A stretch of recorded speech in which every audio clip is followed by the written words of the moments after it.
السلام علیکم ورحمۃ اللہ وبرکاتہ. کیا حال ہے سب کا؟ الحمد للہ نحمده ونصلی علی رسولہ الکریم. اما بعد فاعوذ باللہ من الشیطان الرجیم. بسم اللہ الرحمن الرحیم. رب اشرح لی صدری ویسر لی امری واحلل عقدۃ من لسانی یفقہوا قولی. فصل 97، صفحہ نمبر 459 459. محبوب یا مکروہ کو اختیار کرنے کا مسئلہ. محبوب یعنی پسندیدہ اور مکروہ ناپسندیدہ. ان میں سے انسان کس کو چوز کرے؟ اختیار کا کیا مطلب ہے؟ چوز کرنا، سلیکٹ کرنا. قبل ازیں بتایا گیا ہے کہ بندہ اپنے کسی محبوب یا محبوب چیز اور خواہش کو اسی وقت ترک کرتا ہے، یعنی چھوڑتا ہے، جب اس کے سامنے کوئی دوسرا محبوب، دوسری خواہش اور دوسری محبوب تر چیز ہو، یعنی اس سے بہتر چیز ہو اس کے پاس. آپ کے سامنے دو چیزیں ہیں، آپ کو دو میں سے ایک لینی ہے، تو آپ کون سی لیتے ہیں؟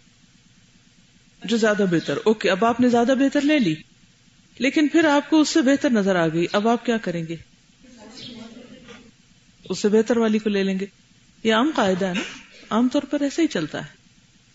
اسی طرح اگر ایک انسان کے دل میں کسی بھی چیز کی محبت ہے تو اس کو وہ کب چھوڑ سکتا ہے؟ جب اس سے بہتر چیز محبت کے لیے اس کے سامنے آ جائے. تو کہتے ہیں جب اس کے سامنے کوئی دوسرا محبوب، دوسری خواہش اور دوسری محبوب تر چیز ہو، وہ محبوب تر چیز کے مقابلے میں کم تر محبوب چیز کو ترک کر دیتا ہے. مثلاً اگر آپ کے دل میں واقعی اللہ کی محبت ہے اور دوسری طرف نیند کی محبت بھی ہے، تو کس کے لیے کس کو قربان کریں گے؟ اگر واقعی اللہ کی محبت ہے تو صرف دعویٰ نہیں. اسی طرح دین کی محبت بھی ہے، دنیا کی محبت بھی، دونوں چیزوں کی دلوں میں ہوتی ہے. لیکن دین کے لیے دنیا کو کون چھوڑ سکتا ہے؟ جس کے دل میں دین کی محبت دنیا کے مقابلے میں زیادہ ہوگی. ترجیحات پسند و ناپسند کے مطابق ہی مقرر ہوتی ہیں عام طور. جس طرح محبوب تر چیز کے لیے وہ مکروہ اور تکلیف دہ چیز کو برداشت کر لیتا ہے. بعض اوقات دو چیزوں میں سے ایک پسندیدہ ہوتی ہے اور ایک ناپسندیدہ بھی ہوتی ہے، تو ان میں سے انسان عموماً پسندیدہ کو لیتا ہے، اور اگر پسندیدہ کے حصول کے لیے تکلیف اٹھانی پڑے تو وہ بھی اٹھا لیتا ہے. اور بڑی مصیبت، بڑی تکلیف، بڑے مکروہ سے نجات حاصل کرنے کے لیے چھوٹی مصیبت اور چھوٹا مکروہ اختیار کر لیتا ہے. ٹھیک ہے، بڑی تکلیف سے بچنے کے لیے کیا کرتا ہے؟ چھوٹی تکلیف اختیار کر لیتا ہے. مثلاً کوئی مثال دیجیے عام زندگی میں.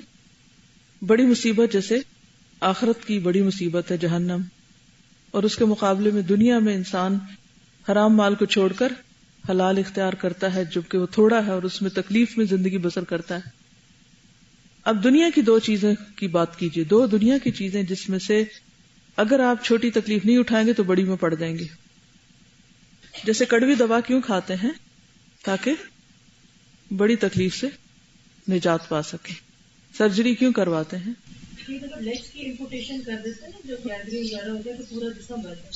پورے جسم کو بچانے کے لیے. بعض اوقات پاؤں کاٹ دیتے ہیں، گینگرین وغیرہ ہو جاتی ہے، کوئی ایسی بیماریاں ہو جاتی ہیں.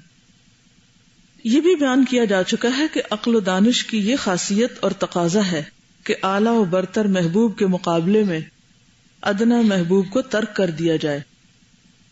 اعلیٰ محبوب کے مقابلے میں ادنا کو ترک کر دیا جائے، اور بڑے مکروہ، بڑی تکلیف اور بڑی مصیبت کے مقابلے میں چھوٹے مکروہ، چھوٹی تکلیف اور چھوٹی مصیبت کو اختیار کر لیا جائے. نیز یہ بات محبت و عداوت کی قوت و ضعف پر مبنی ہے، یعنی کتنی محبت قوی ہے اور کتنی کمزور، اور کسی چیز کی دشمنی کتنی سخت ہے آپ کے دل میں اور کتنی کمزور. بعض اوقات آپ نے دیکھا ہوگا کہ لوگ تعویلیں کر رہے ہوتے ہیں نا، ہمارا دل تو بہت چاہتا ہے کہ ہم یہ کام کر لیں، مگر یہ مجبوری ہے، وہ مجبوری ہے، اور وہ دلیلیں ہی دیتے رہتے ہیں. ہماری چاہت تو بہت ہے مگر ہم کیا کریں، مجبور ہیں. واقعی جس کی چاہت شدید ہوتی ہے اور وہ مجبوریوں کو دیکھتا وہ نہیں دیکھتا. پھر وہ اپنے قول میں بعض اوقات سچا نہیں ہوتا. دو باتوں کے بغیر یہ چیز حاصل نہیں ہوتی، ایک قوت ادراک اور دوسری شجاعت قلبی. قوت ادراک یعنی سمجھنے کی قوت، پرسپشن کی جو پاور ہے، کس طرح آپ چیزوں کو پرسیو کرتے ہیں. دوسرے شجاعت قلبی یعنی آپ بہادر کتنے کریجیس ہیں، کتنی آپ کے اندر پاور ہے کسی کام کو کرنے کی. اب دیکھیے کہ جب آپ کا مشن یا آپ کا مقصد آپ کو عزیز ہو جاتا ہے نا، تو اس کو پانے کے لیے آپ کئی خطرات مول لیتے ہیں، رسک لیتے ہیں، ایک کے بعد ایک رسک لیے چلے جاتے ہیں، حالانکہ آپ کو پتا ہوتا ہے کہ اس میں کامیابی بھی ہو سکتی ہے، ناکامی بھی. مثلاً آپ کو کوئی ڈگری لینی ہے اور اس کی بہت بڑی فیس دینی پڑ رہی ہے آپ کو، اور چانسز 50-50 کہ ہو سکتا ہے کہ آپ پاس ہو جائیں، ہو سکتا ہے نہ ہو. تو آپ یہ کہہ کے چونکہ 50% ناکامی کے چانسز ہے اس لیے میں کیوں پیسے ضائع کروں، کریں گے ایسے؟ کیوں؟ 50% کامیابی کے بھی تو ہیں، تو اس لیے کامیابی کے لیے مجھے کوئی حرج نہیں، میں لگا رہا ہوں. کوئی بھی بزنس جب آپ کرتے ہیں تو پہلے دن تو کسی کو نہیں پتا ہوتا کہ اس بزنس میں آپ کو کتنا پروفٹ ہوگا. تو آپ جو آپ کی انویسٹمنٹ ہوتی ہے، جو آپ نے مدتوں پیسے جمع کیے ہوتے ہیں، وہ سارے کے سارے آپ اس میں لگا دیتے ہیں. حالانکہ سخت خطرہ ہوتا ہے کہ یہ سارے پیسے ڈوب جائیں، اور کئی لوگوں کے کاروبار ڈوبتے بھی ہیں. عام سی بات ہے نا، ڈوبتے ہیں کاروبار. لیکن اس کے باوجود وہ چونکہ وہ خاص قسم کا کاروبار کرنا چاہتے ہیں، اس کی ان کو چاہت ہوتی ہے، تو وہ کیا کرتے ہیں؟ رسک لیتے ہیں. اور رسک کون لے سکتا ہے؟ بزدل، بہادر. اس لیے جب آپ نے کوئی ڈیسیژن لینا ہو کسی اعلیٰ ترین چیز کو پانے کے لیے، تو آپ کیا کریں گے؟ ہمت کے ساتھ، بہادری کے ساتھ آپ رسک لیں گے، آپ تکلیف اٹھائیں گے تاکہ آپ کامیابی حاصل کر سکیں یا بڑی مصیبت سے بچ سکیں. ایک اور بات سمجھ آ رہی ہے، جو لائکنگ ہوتی ہے جیسے قلبی شجاعت کا، وہ آپ کو آپٹمسٹک بھی بنا دیتی ہے. بالکل پر امید کر دیتی ہے، آپ کو روشن خیال بنا دیتی ہے. انسان کے اندر قوت ادراک کم ہو اور محبوب اور مکروہ کے درجات اور مراتب کو سمجھ نہ سکتا ہو، یا پھر اس کا نفس اور قلب کمزور ہو، تو اس فعل اور عمل سے وہ قاصر رہتا ہے، کر ہی نہیں سکتا. بڑے بڑے کام نہیں ہو سکتے پھر جب آپ کی ہمت چھوٹی ہو. باوجود ہے کہ وہ جانتا ہے کہ اس کے حق میں اصلح چیز کون سی، سب سے زیادہ صالح، درست، رائٹ. اصلح چیز اختیار کرنے سے اس کا نفس اور قلب اس کی مطابقت نہیں کرتا، یعنی بعضوں کا دل نہیں مانتا انسان کا، یا نفس اس کا اس طرف نہیں جانا چاہتا. کسی انسان کی قوت ادراک جب صحیح ہوتی ہے، یعنی وہ ٹھیک طرح بات کو سمجھ رہا ہوتا ہے، اس کا نفس قوی اور مضبوط ہوتا ہے، اس میں شجاعت اور دلیری موجود ہوتی ہے، تو وہ اعلیٰ محبوب کو ادنا محبوب کے مقابلے میں اور بڑے مکروہ اور بڑی مصیبت کے مقابلے میں ادنا اور چھوٹے مکروہ اور چھوٹی مصیبت کو ترجیح دیتا ہے، اور اس طرح وہ اپنے طور پر سعادت کے سارے اسباب مہیا کر لیتا ہے. اب دیکھیں کہ آپ قرآن مجید پڑھتے ہیں، احادیث پڑھتے ہیں، اس میں بہت سے کاموں کے کرنے کی ترغیب دی جاتی ہے، کچھ چیزوں کو چھوڑنے کی بات ہوتی ہے.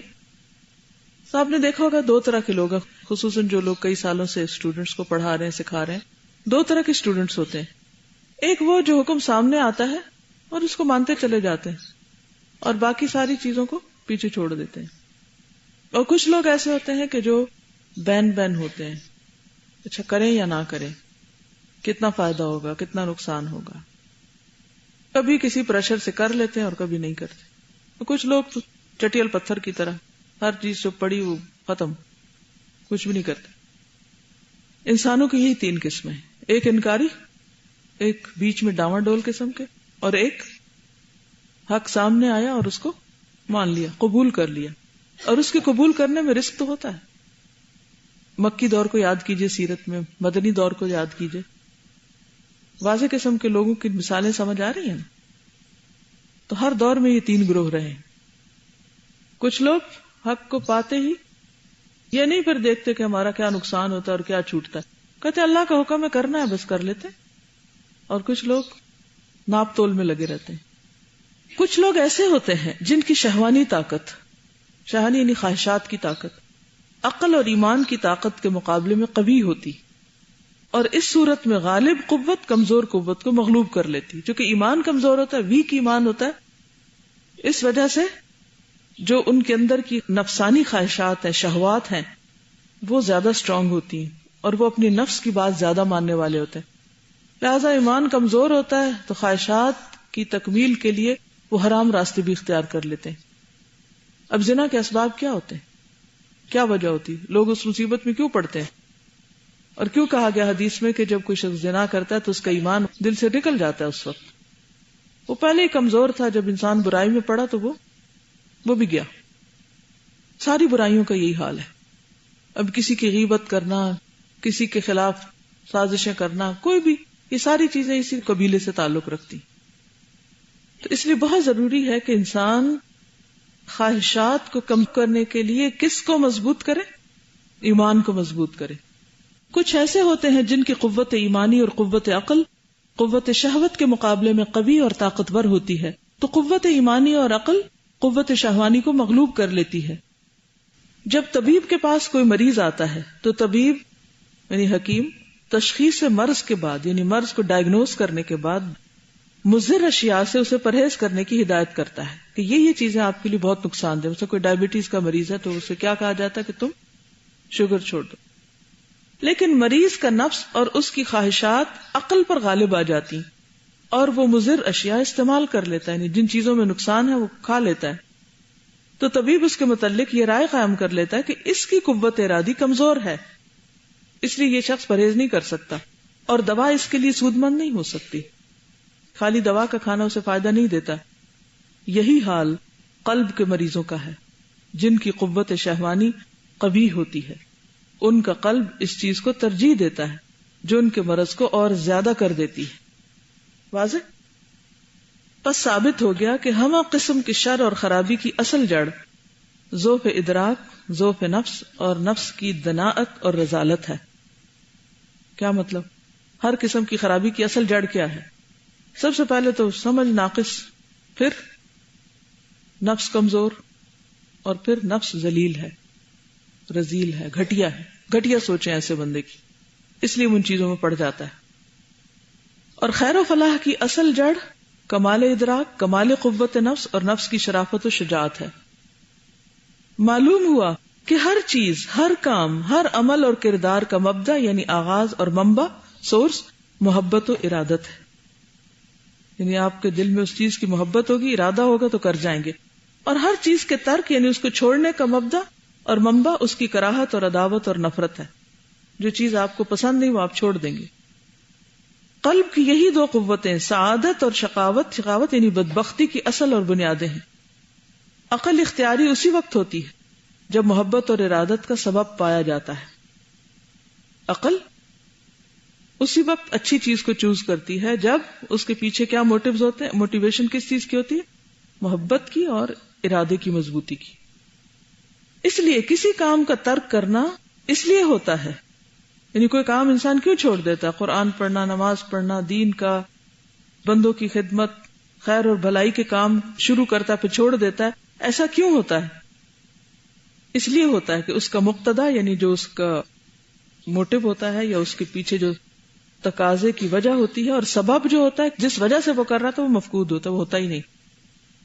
اسی لیے ہمیں کیا حکم دیا کہ ہر کام اللہ کی خاطر کریں، کیونکہ جب انسان اللہ کی خاطر کرتا ہے تو وہ تو کبھی مفقود ہو ہی نہیں سکتا، وہ تو کبھی سوتا ہی نہیں، اس کو تو اونگ بھی نہیں آتی، اس کو نیند بھی نہیں آتی، وہ تو کبھی غافل ہی نہیں ہوتا. تو اس لیے ایسے شخص کے کام کے پیچھے اتنی زبردست موٹیویشنل پاور ہوتی ہے، یعنی اللہ سبحانہ وتعالیٰ کے ذات کے ساتھ تعلق اور اس کے اوپر یقین اور ایک اعتماد کہ پھر انسان زندگی میں کسی وقت کسی حال میں وہ کام چھوڑتا ہی نہیں. اور لوگ حیران ہوتے ہیں کہ یہ شخص تھکتا نہیں، یہ شخص پیچھے نہیں ہٹتا. کون سی قوت ہے جس کو ہر روز اٹھا دیتی ہے، ہر روز اس کو آگے سے آگے بڑھاتی چلی جا رہی؟ وہ کیا چیز ہے کہ یہ نیکی میں ترقی کرتا ہی چلا جا رہا ہے؟ آپ نے دیکھو گا نا کچھ لوگ نیکی کے رستے پہ پڑتے ہیں تو بس پھر وہ اوپر ہی چڑھتے چلے جاتے ہیں، وہ نیچے نہیں جاتے. اور کچھ لوگ ایسے ہوتے ہیں کہ جو تھوڑی دیر چلیں گے پھر دھکا پڑے گا تو چلیں گے، پھر کوئی اور آ کے انہیں جھنجھوڑے گا تو پھر چلیں گے، اور ہر تھوڑی دیر کے بعد پھر رک جاتے ہیں، اور کبھی تو بیٹھ ہی جاتے ہیں۔ اب آپ اپنے آپ کو پہچانیے، آپ کہاں کھڑے، آپ کن لوگوں میں شامل ہیں، اور کیا واقعی اللہ اور اس کے رسول کی محبت ایسی ہے کہ جو آپ کو چین سے بیٹھنے نہ دیتی ہو؟ اور اگر نہیں تو دعویٰ کرنا چھوڑ دیں کہ ہمیں بڑی محبت ہے اللہ سے۔ اگر ہوتی تو پھر ہو نہیں سکتا کہ آپ دین کے لیے قربانی نہ کریں، ہو نہیں سکتا کہ آپ اس کام کو کر کے تھکیں اور اس کام کو کر کے کوئی کمپلینٹس کریں اور پھر شوق سے نہ کریں، کیونکہ آپ کسی کے لیے تو کر ہی نہیں رہے، جس کے لیے کر رہے ہیں وہ ہر وقت دیکھ رہا ہے اور ہر لمحے جزا دینے والا موجود ہے۔ تو جس انسان کے کاموں کی وجہ انسان ہوتے ہیں وہ کبھی پائیدار نہیں ہوتے، ان کے کام کہیں نہ کہیں ٹھوکر کھا کے بیٹھ جاتے ہیں، یا دنیا کا کوئی غرض۔ تو جب تک کوئی شخص اللہ کے لیے پوری طرح خالص نہیں ہوتا اس وقت تک اس کے کاموں میں برکت نہیں ہوتی۔ آخر کیا وجہ تھی کہ صحابہ کرام نے اتنا کچھ کیا اتنی زندگیوں میں جتنی اللہ نے ہمیں دی، اور ہم کچھ بھی نہیں کر پاتے، ہماری سستی نہیں ہمیں چھوڑتی۔ تو سستی کا بھی علاج کیا ہے؟ کمزوری ارادہ کا بھی علاج کیا ہے؟ محبت کی گرمی، اور وہ جب تک اللہ کی محبت نہ ہو اس وقت تک انسان نہیں کر سکتا۔ کون سی چیز ایک غریب مسکین مسلمان کو ساری رات یہودی کا کنواں چلا کر ساری آمدنی اللہ کے راستے میں خرچ کرنے پہ ابھارتی ہے ہی نہیں اس کے پاس کچھ اور سوائے ایک مٹھ کھجوروں کے، اور وہ بھی اس نے پوری رات محنت کی۔ سوچئے آپ کہیں کسی فیکٹری میں ملازمت کرتے ہیں، ساری رات آپ نے کام کیا، آپ سوئے نہیں، تھکے ہوئے ہیں، اور صبح جو کچھ آپ کو ملا تو یا تو آپ خود کھا سکتے ہیں یا آپ اللہ کے راستے میں دے دیں، کیونکہ اس وقت دینے کی ضرورت کچھ اور ہے۔ ہر وقت تو ایسا نہیں ہوتا، لیکن کبھی کبھی جنگ تبوک بھی ہوتی ہے زندگی میں، ہر بندے کی زندگی میں ایسا موقع آتا ہے۔ تو اس وقت انسان سوچتا ہے اچھا کیا میرا حق نہیں، کیا میری ضرورت نہیں، خود میں کیا کروں گا؟ اور دوسری طرف سوچتا ہے نہیں میں تو کل پھر کام کر لوں گا، یہ لوگ جو جا رہے ہیں 700 میل دور ان کو زیادہ ضرورت ہے اس وقت۔ یہ کون فیصلہ کرتا ہے؟ وہ جس کی قوت ادراک مضبوط ہوتی ہے کہ وہ اس معاملے کو پوری طرح سمجھ رہا ہے کہ اس وقت کی ضرورت کیا ہے، نیڈ کیا ہے، اور پھر کرنے کے بعد وہ جھنڈورا بھی نہیں پیٹتا۔ ہم تو اگر کبھی کوئی قربانی کر ہی بیٹھے نا، پھر گھر والوں کو قصہ سناتے ہیں، پھر دوستوں کو سناتے ہیں، پھر اشتہار دیتے ہیں خوب۔ اچھا پھر جب ہمارے بھی جذبات ٹھنڈے پڑتے ہیں اور پھر ہمیں ضرورت محسوس ہوتی ہے اپنی اس چیز کی جو ہم صدقہ کر چکے ہوتے ہیں، تو پھر ہمیں والدین، بہن بھائی، رشتہ دار لان تان کرنے لگتے ہیں۔ تمہیں کس نے کہا تھا کہ اپنا سویٹر دے دو کسی کو جبکہ اب تم خود ٹھٹر رہی ہو؟ تو سارا کیا کرایا بھی بیکار، اور الٹا دین بدنام۔ جس کے لیے کیا اور کیوں کیا، کوئی وجہ تھی نا۔ اس وقت کوئی شخص مجھ سے زیادہ ضرورت مند تھا تو اس لیے کیا تھا۔ بعض اوقات ایسا ہوتا ہے نا، اپنی ضرورت ایک طرف ہوتی ہے، ایک تو دوسرے کی ہوتی۔ تو اب آپ کہتے ہیں کہ میں کیوں دوں، مجھے نہیں ضرورت، مجھے بھی ضرورت ہے۔ ٹھیک ہے، اگر آپ کی ضرورت اور سامنے والے کی ضرورت برابر ہے تو آپ اپنی ضرورت پہلے پوری کر لیں، اجازت ہے آپ کو، اور وہ اللہ اس کے لیے کو اور رستہ بنا دے گا۔ ایک وقت ایسا ہوتا ہے کہ آپ کی ضرورت کم ہوتی ہے، دوسرے کی زیادہ ہوتی ہے، تو اس صورت میں آپ کیا کہتے ہیں؟ اب کیا کرنا چاہیے؟ کچھ دوسرے کو شیئر کر لیں۔ اور ایک وقت ایسا ہوتا ہے کہ جب آپ کی ضرورت زیادہ ہوتی ہے، دوسرے کی کم ہوتی، تو 3 درجے آ گئے نا۔ تو حکمت کیا کہتی ہے؟ کس درجے پہ ہمیں کیا کرنا چاہیے، کس موقع پہ کیا کرنا چاہیے؟ یہ قوت فیصلہ نہیں ہوتی لوگوں میں، جس کی وجہ سے لوگ غلط فیصلے کرتے ہیں اور پھر پچھتاتے ہیں اپنے فیصلوں پہ، اور پھر دوسرے بھی ان کو لان تان کرتے ہیں، اور آئندہ کے لیے جب اس سے بہتر نیکی کا موقع تھا تو وہ موقع ہی گنوا دیتے ہیں۔ آپ کو یاد ہوگا پچھلے مہینے جب میں نے آپ کو دوائیوں کے لیے کہا تھا کہ جو فالتو فارغ دوائیاں پڑی ہیں گھروں میں پڑی نہ رہنے دیں، اٹھا کے دیتے اللہ کے راستے میں۔ کیا میں نے یہ کہا تھا کہ اگر آپ کو کھانسی لگی ہو تو آپ اپنی دوا کھانے کی بجائے آپ میڈیکل سینٹر میں دے دیں؟ یہ کہا تھا میں نے۔ لیکن کسی نے ایسا ہی کیا، اپنی دوائی کسی اور کو دے دی، جمع کرا دی، صدقہ کر دی، اور پھر گھر جا کے بتا دیا۔ اب آپ کا اتنا لمبا چوڑا لیٹر میرے نام آ گیا کہ بچی بیمار ہو اور آپ دوائی اس کی صدقہ کروا دیتی۔ خلاصہ اس کا یہ تھا، میں نے تو یہ نہیں کہا تھا کہ اگر آپ خود بیمار ہیں تو اپنی دوائی لے آئیں اور سارے لوگ اپنی اپنی دوائیاں چھوڑ کے خود مریں اور غریبوں کو دے دیں، یہ تو نہیں کہا تھا۔ ظاہر ہے آپ بیمار ہیں، اگر آپ دوا کھا رہے ہیں تو آپ کو کھانی ہے، اپنی دوا رکھیں۔ لیکن جو دوائیاں آپ کھا ہی نہیں رہے, کوئی بھی نہیں کھا رہے اور کوئی امید بھی نہیں کہ کوئی کھائے, تو اب کیا ہوتا ہے, ہماری حماقتوں کی وجہ سے دین بدنام ہوتا ہے. اور اگر ہم نے کبھی ایسی حماقت کر ہی لی تو اس کا ڈنڈورا کیوں پیٹتے ہیں؟ گھر والوں کو کیوں جا کے بتاتے ہیں؟ پھر شاید ہم ان سے کہتے ہیں ہمیں اور دوا لے دے, تو وہ پھر ڈانٹتے ہیں کہ پہلی کہاں ہے. مثلاً اگر آپ کے پاس ایک جلباب ہے اور کسی کو شوق آ گیا کہ وہ بھی جلباب پہنے, تو اب آپ یہ تو نہیں کر سکتے اپنا اتار کے اسے دے دیں. آپ کیسے گھر جائیں گے؟ اس وقت آپ کسی کو سفارش کریں. نبی صلی اللہ علیہ وسلم کیا کرتے تھے کہ ایسے موقع پر کسی اور کو کہہ دیتے تھے کہ بھی تم اس کو لے جاؤ, تم اس کی ضرورت پوری کر دو. الدال علی الخیر کفاعلہ, آپ کا دل تھا میں کرتی, میرے پاس ہے نہیں, میں نے کسی کو کہہ دیا, اس نے کر دیا, بات ختم. تو اصل نیکی وہ کرتا ہے جس کے اندر ساتھ حکمت بھی ہوتی کہ کس وقت کون سا کام کیسے کتنا کرنا ہے. اور اگر ہم حماقتیں کرتے رہے نا تو یقین کریں کہ دین بدنام ہوگا, اور اگر دین بدنام ہوا تو ہمارے صدقے فائدہ نہ دیں گے, کیونکہ ہم نے دین کو نقصان دیا ہے. تو 3 موقع ہے نا, آپ اس ایکویشن کو لکھ لیں, ایک لکیر کھینچ لیں. میں زیادہ ضرورت مند, دوسرا کم ضرورت مند. جتنا میں ضرورت مند اتنا ہی دوسرا ضرورت مند. اور تیسرا کیا لکھیں گے؟ میں کم ضرورت مند, دوسرا زیادہ ضرورت مند. پہلا کیا لکھا تھا؟ میں زیادہ ضرورت مند, اور دوسرا میں ضرورت مند اور دوسرا بھی اتنا ہی ضرورت مند, اور تیسرا میں کم ضرورت مند, دوسرا زیادہ ضرورت مند. کس موقع پہ کیا کریں گے؟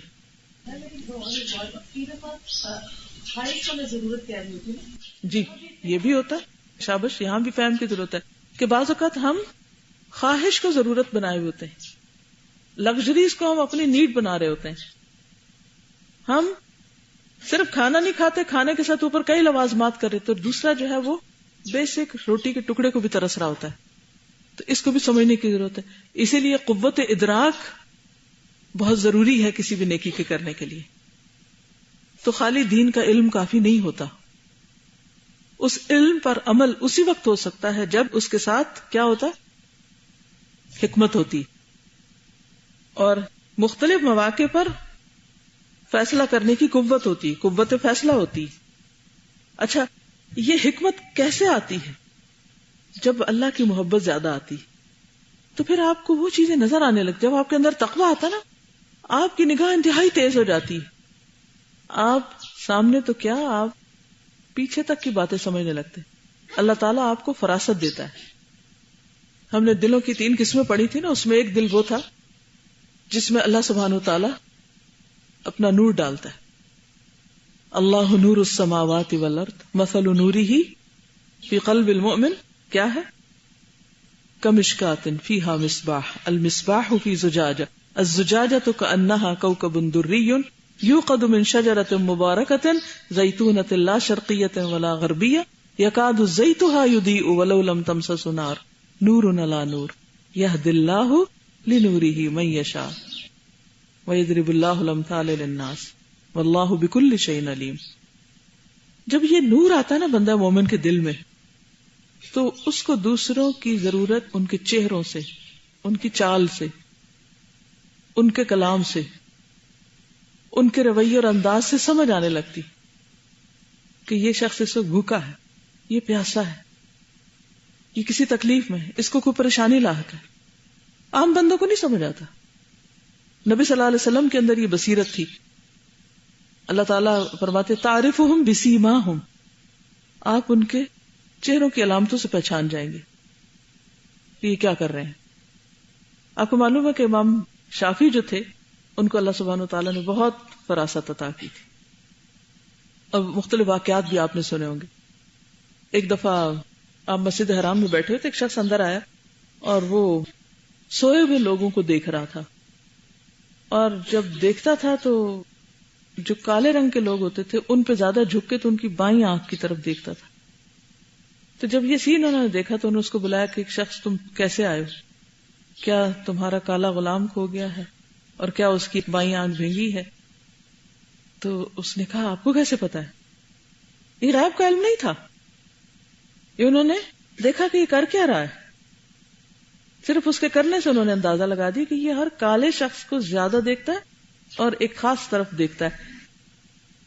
ہم جیسا تو کوئی آ رہا اور جا رہا، ہمیں تو نہیں پتہ یہ کیا دیکھ رہا اور کیا کر رہا، کیونکہ ہماری دلچسپی بھی نہیں ہوتی اور ہم سمجھ بھی کوئی نہیں ہوتی، بصیرت بھی نہیں ہوتی. تو پھر وہ کہتے ہیں کہ اچھا تو آپ کو پتا ہے وہ کہاں گیا؟ کہتے وہ بھاگ گیا. کہ آپ کو کیسے پتا چلا؟ کہتے حدیث ہے کہ حبشہ والوں میں خیر نہیں ہوتی، کالوں میں خیر نہیں ہوتی، جب وہ بھوکے ہوتے ہیں تو چوری کرتے ہیں اور بھاگ جاتے ہیں، اور جب پیٹ بھرے ہوتے ہیں تو شراب پیتے ہیں اور زنا کرتے ہیں. تو کہتے میں نے اس حدیث کی بنیاد پر تمہیں بتا دیا کہ وہ کہاں گیا ہے. تو بات یہ ہے کہ خوابوں کی تعبیر کا علم کہاں سے آتا ہے؟ کوئی غیب کا علم ہوتا ہے؟ کوئی فراست ہوتی ہے. قرآن پاک کو جب آپ گہرائی میں پڑھتے ہیں تو اتنی واضح باتیں سمجھ میں آتی ہیں، اور انسان مختلف آیات پڑھتا جاتا ہے اور مختلف آیات اس کے ذہن میں آتی جاتی. اکثر ایسا ہوتا ہے نا کہ کوئی بندہ بات کر رہا تو آپ کے ذہن میں فوراً قرآن کی آیت آنے لگتی، کوئی سچویشن آتی فوراً دل میں آپ کی آیت آنے لگتی. یہ کب ہوتا ہے؟ کیوں ہوتا ہے؟ کس کے ساتھ ہوتا ہے؟ یہ جو کبھی کبھی اٹک پٹک کے قرآن پڑھ لے، بس جس کو قرآن آتا بھی ہو اور سمجھا وہ بھی ہو، اس کو یہ باتیں سمجھ میں آتی، ہر بندے کی نہیں. وہ اس عورت کو جو عبداللہ بن مبارک کو ملی تھی، اس عورت کا قصہ آپ کو معلوم ہوگا جو ہر بات کے جواب میں آیت پڑھ دیتی تھی. تو قرآن آتا تھا تو پڑھتی تھی نا، اگر آتا ہی نہیں تو کہاں سے پڑھنی تھی آیتیں؟ اور پھر صرف عربی نہیں آتی تھی، معنی بھی آتا تھا کہ کیا کہا کیا جا رہا ہے. تو مومن جو ہے نا اللہ کے نور سے دیکھتا ہے، غیب کا علم نہیں ہوتا اس کے پاس. اور امام شافعی کی فراست کے بہت سے واقعات ہیں. کہتے ہیں ایک دفعہ میں سفر میں تھا تو رات ہو گئی، تو راستے میں مجھے ایک خیمہ سا نظر آیا. میں وہاں گیا، میں نے کہا کہ بھئی رات ہوگی، مجھے رات گزارنی. کہتے میں نے جب آدمی کو دیکھا تو میں نے کہا انتہائی گھٹیا آدمی لگتا ہے، ایسے دیکھتے ہی محسوس ہوا. لیکن اس نے میری بڑی آؤ بھگت کی اور اس نے کہا کہ یہ حاضر ہے، بستر حاضر ہے، کھانا حاضر ہے، سب کچھ. تو کہتے ساری رات مجھے نیند آئی، میں اپنے آپ کو ملامت کرتا رہا کہ میرا سارا علم اور میرا سارا تقویٰ اور وہ سب بیکار ہے، کیونکہ تم نے ایک شخص کے بارے میں بری رائے قائم کی ہے. یہ اتنا اچھا انسان ہے، اس نے کھانا بھی دیا، اس نے بستر بھی دیا، اس نے سب کچھ دیا، اور تم نے اس کے بارے میں یہ سوچا. خیر رات گزر گئی کسی طرح، صبح اس سے رخصت ہونے لگے. کہتا تمہارا بہت شکریہ اور ہمیں اجازت چاہتا ہوں، اور جب تم مکہ کبھی آؤ تو فلاں جگہ پر آنا اور وہاں پوچھنا محمد بن ادریس کے بارے میں اور تم مجھ سے ملاقات کرنا. تو کہنے لگا تم جاتے کہاں ہو؟ یہ جو بستر میں تم دیا اس کا کرایہ اتنا ہے، اور یہ جو کھانا دی اس کا پیسہ اتنا ہے، اور یہ جو فلاں چیز تھی اس کا اتنا ہے، اور تمہارے گھوڑے کا جو چارہ تھا وہ اتنے کا ہے، تم یہاں سے ہل نہیں سکتے جب تک یہ سب کچھ ادا نہ کرو. تو کہتے ہیں اس وقت میں نے اللہ کا شکر ادا کیا کہ جس نے میرے گمان کو سچا کر دیا. حقیقت ہے یہ کہ انسان کے جیسے اعمال ہوتے ہیں نا، جیسے افعال ہوتے ہیں، اس کے چہرے پہ آ جاتے ہیں. آپ چھپا سکتے ہی نہیں اپنے آپ کو، اور خصوصاً ایسے لوگوں سے نہیں چھپا سکتے کہ جن کو اللہ نے حکمت دی ہو، فراست دی ہو. اس لیے اب بندوں کے ڈر سے نہیں، اللہ کے ڈر سے ہم نے غلط کام چھوڑنے، اس کے ساتھ سچا ہونا ہے. اور جب اس کے ساتھ سچے ہو جائیں گے تو ایک تو دنیا کا خوف دل سے نکل جائے گا، دوسری یہ کہ وہ جو قوت ادراک اور قوت ارادہ اور محبت کی قوت، یہ ساری چیزیں مل کر آپ کو نیکی کے کاموں میں انشاءاللہ آگے بڑھائیں گی، اور اسی سے استقامت بھی آتی ہے. اچھا بعض اوقات ہم ایسے ہی رونا روتے رہتے ہیں، ہمیں بہت ڈر لگتا ہے کہیں ہم پھسل نہ جائیں، اب ہم اس ماحول سے نکلنے لگے ہیں تو اب ہمیں لگتا ہے کہ ہم شاید قائم نہ رہ سکیں. ایسی باتیں کیوں کرتے ہو؟ کوئی نیت میں خرابی ہے تو ایسی باتیں کر رہے ہیں نا. اگر نیت اور ارادہ پختہ کہ نہیں، ہم نے جان جائے تو جائے، ایمان نہ جائے، ہم نے اسی رستے پہ انشاءاللہ قائم رہنا، اور اللہ ہے نا، اللہ تعالیٰ مدد کرنے والا ہے، اور اللہ سے ہم دعا مانگیں گے، ہم کیوں پچھلے. پچھلے دنوں میں کہیں گئی تو کسی خاتون نے اپنے شوہر کا کوئی واقعہ بتایا کہ وہ کچھ خراب کام کرتے ہیں، اور پھر بتایا کہ ان کے لیے میں نے دعائیں بھی کی ہیں اور کچھ علاج بھی کیا ہے، تو اب وہ کچھ بہتر ہیں، لیکن وہ مجھے لگتا ہے کہ پھر وہی غلط کام کریں گے جو پہلے. میں نے ان کو بہت سمجھانے کی کوشش کی کہ وہ کیوں غلط کام کریں گے، جب آپ انہیں سپورٹ دیں گی تو نہیں کریں گے.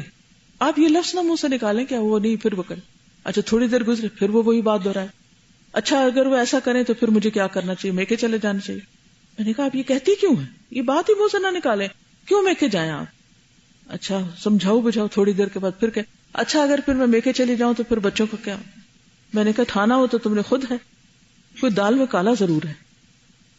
صاحب مجھے سمجھ آ گیا کہ خرابی یہاں ہے، شوہر میں تو ہے ہی لیکن مسئلہ یہاں بھی ہے۔ یہاں کوئی دال میں کالا ہے، اس نے کوئی فیصلہ کیا ہوا ہے کچھ گڑبڑ کرنے کا، اور اس کو پہلے سے پیش بندی کر کے تو اپنی پوزیشن کلیئر کی جا رہی ہے کہ اگر کسی کو پتا چلے کہ کوئی میاں بیوی میں ٹھک پک ہو گئی ہے تو مجھے کوئی بلیم نہ کرے، اس کو کرے۔ ہوشیاریاں دیکھیں آپ، ان کیدکن عظیم۔ آخر وہی ہوا، تو ہفتے دو ہفتے بعد مجھے خبر ملی کہ وہ گڑبڑ ہو گئی۔ وہ ایک پورا ڈرامہ کیا گیا جو کرنا تھا۔ مجھے ویسے دلچسپی نہیں ہوتی کسی کے معاملات میں، لیکن تھوڑی سی میں نے جاننے کی کوشش کی کہ اصل وجہ کیا ہے۔ تو پتہ چلا کہ شوہر نے اسے کسی چیز سے منع کیا تھا کہ یہ نہ کرو، اور اس نے کہا نہیں میں نے کرنا۔ جو شوہر نے جس چیز سے روکا اس نے وہ کی، اور ڈٹ کے کی، اور کافی زیادہ کی، جس کے نتیجے میں شوہر کو غصہ آیا اور اس نے کہا اچھا جس چیز سے تم مجھے روکتے ہو میں بھی اب وہ پھر کروں گا۔ اب آپ دیکھیں نا، اگر ہم نے کوئی گڑبڑ کرنی ہے اور ہم الزام بھی نہیں لینا چاہتے، الزام بھی شوہر پہ ڈالنا چاہتے ہیں یا کسی اور پہ ڈالنا چاہتے ہیں، اور تیسرے کسی مفتی سے فیصلہ بھی کروا رہے ہیں کہ اگر شوہر یہ گڑبڑ کر دے تو پھر میں تو یہ فلاں اور فلاں غلط طریقہ اختیار کر سکتی ہوں، یہ کس کو دھوکہ دے رہے ہیں ہم؟ کس کا نقصان کر رہے ہیں؟ سب کو بے وقوف بنایا ہوا ہے، اپنے آپ کو بے وقوف بنایا ہوا ہم نے اصل میں، خود مصیبت میں۔ تو اس طرح کی چالاکیاں چند لوگوں انسانوں کو تو بے وقوف بنا سکتی ہیں، لیکن اللہ کو تو دھوکہ نہیں دے سکتے۔ وہ تو ایک کل کبیر و صغیر مستطر، چھوٹی اور بڑی بات سب اللہ کے یہاں لکھی ہوئی ہے۔ تو اس وقت مجھے خیال ہے کہ الحمدللہ کہ وہ جو میں نے اندازہ لگایا تھا کہ یہاں کچھ گڑبڑ ہے، اس نے ارادہ کیا ہوا ہے کچھ کرنے کا، اور یہ اس کا الزام خود نہیں کسی اور کو دینا چاہتی ہے، تو یہ ہے کہ سب کو چھوڑیں، اپنے آپ کو دیکھیں کہ ہم دنیا میں بہت بڑی بڑی باتیں کر کے اپنے رونے دھونے کو بھی اور اپنی خرابیوں کو بھی جسٹیفائی کر سکتے ہیں، ہم کسی کو بے وقوف بنا سکتے ہیں، لیکن اللہ کے ہاں کیا منہ دکھائیں گے جب ایک ایک چیز کھولی جائے گی۔ تو جو بھی کوئی غلط کام کر رہے ہیں، اگر کوئی کسی بھی غلط ریلیشن شپ میں ہے جس سے اللہ اور اس کے رسول نے منع کیا ہے، اور پھر اس کی وہ لاکھوں تعویلیں کرتا ہے، یہ وجہ، اور اس کا دل ضمیر اس کو بتاتا ہے یہ وجہ نہیں ہے، یہ تم غلط کر رہی، دن رات اس کو بتاتا ہے، لیکن وہ اپنی ایمان کی کمزوری کی وجہ سے، ارادے کی کمزوری کی وجہ سے، اور تھوڑی سی عقل کی بھی کمزوری کی وجہ سے اپنے آپ کو اگر مطمئن کیے اور وہ گناہ یا غلط کام نہیں چھوڑ رہا، پھر یاد رکھیے کوئی چھڑا نہ سکے گا، کوئی کام نہیں آئے گا۔ عموماً کیا ہوتا ہے، جو لوگ چوری کرتے ہیں، جو زنا کرتے ہیں، جو کسی کو قتل کر دیتے ہیں، وہ جو آتا ہے نا قرآن پاک میں راودت التی هو فی بیتہا، اور قابیل کے قصے میں بھی آتا ہے کہ اس کے نفس نے اس کے لیے یہ کام آسان کر دیا تھا۔